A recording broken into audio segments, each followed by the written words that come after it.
Everyone, and welcome to this episode of Ask a Doulagiver. My name is Suzanne O'Brien.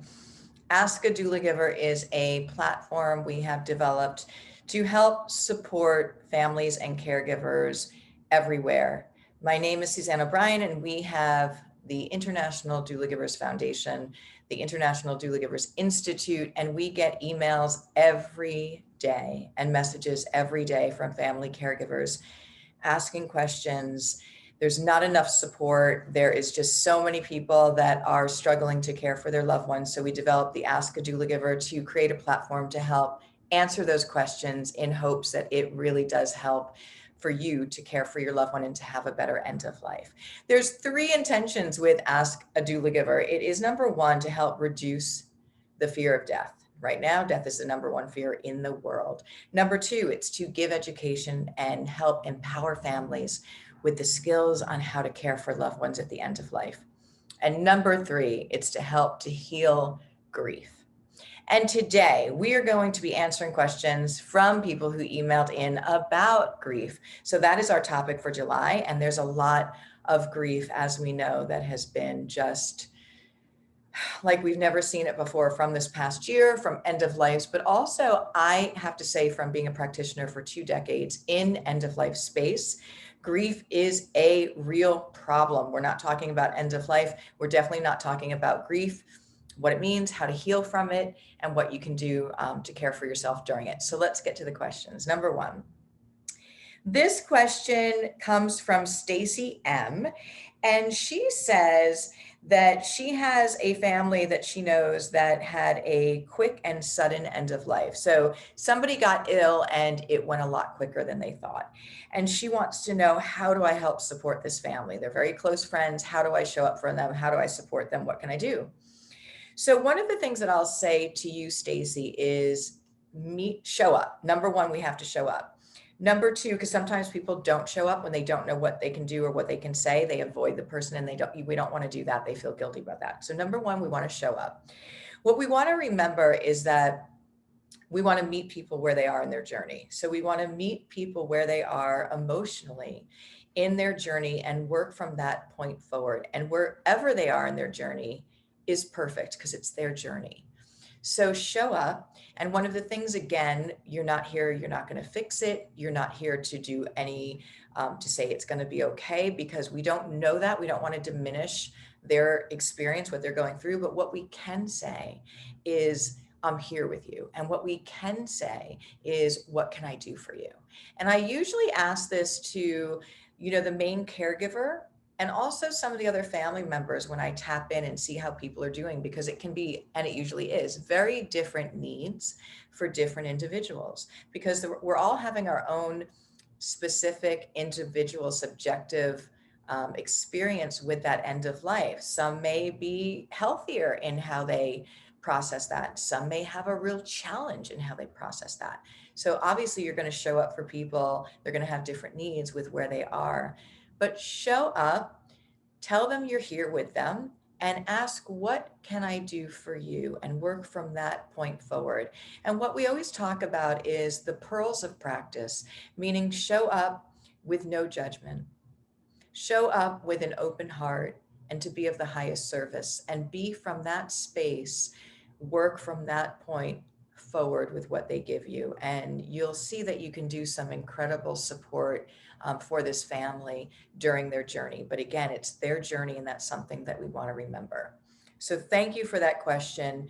I think that lots of people can relate to that because things are going very quickly right now. We're not talking about end of life. So when somebody gets a terminal diagnosis, oftentimes I always say time is not on our side at end of life, and it really isn't. So this can be really helpful for a lot of people to make sure we show up, to let people know that we're here with them, and then to say, what can I do for you? And work from that point forward. Great question. Number two, and this comes in from Karen C, this question. She says, my father died 5 years ago and my mom cannot stop talking about it. What can we do? How can we help her? All right. So, Karen, what I want to say is that we're not talking about end of life. So, we're not talking about grief. We really don't know what it is. We don't know how it works. and we don't know tools to help to heal from grief. So your mom is what we call stuck in grief. So she's stuck almost like it's a freeze frame because it was probably very traumatic, very emotional, and she's reliving that almost on a daily. So if you think in terms of grief as energy, because everything is energy, it's stuck. So she's stuck in that space and she needs something to help move it. So some kind of technique, some kind of support, some kind of, you can say therapy if you want to do counseling or whatnot, but there are ways to do it. Now, the great news is that when you know about these techniques and when you know that how that works, that energy, you can shift it, it can heal, and it will take time, and it's on that person's timeline.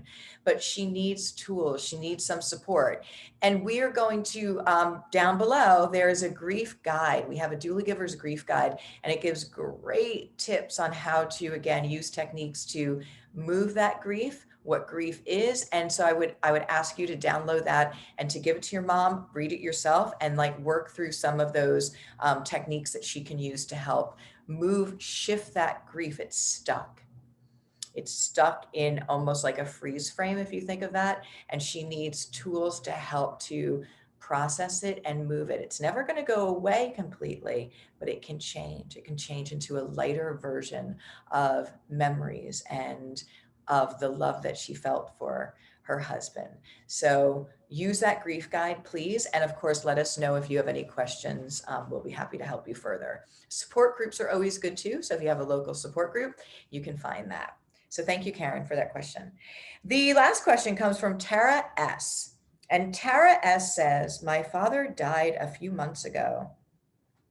We were not close for most of my life, and I am not feeling grief like I thought I would.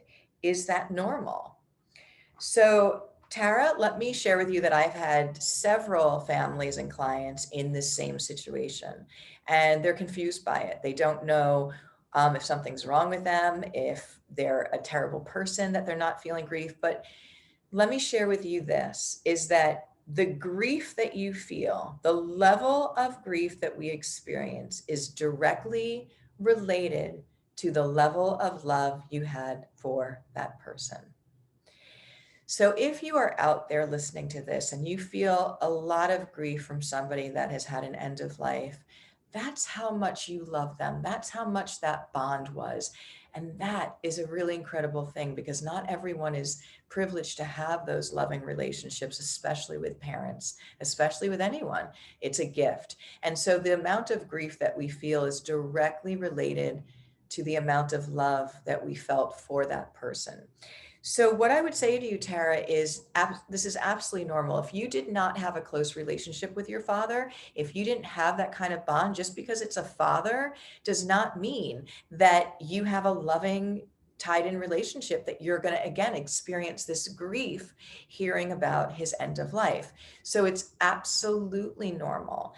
So there's nothing at all wrong with that. And I'm sure you have people in your life that you absolutely love that are not related in blood, and we would feel a lot of grief when they are at their end of life. So again, this is a very natural thing, but please remember that the amount of grief that we experience or lack thereof is directly related to the amount of love that we had for that individual person.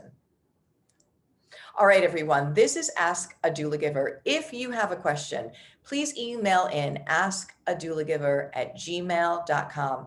I will do my best to answer every single question. I will again be on here weekly. We will come on, we will build a platform to help be a resource for all of the people in the world that have loved ones. And again, that's everybody, for end of life, because we just are not seeing the support that we need and the education that we need that's available to everyone. So remembering that death is our greatest teacher about life, and that we are in this together.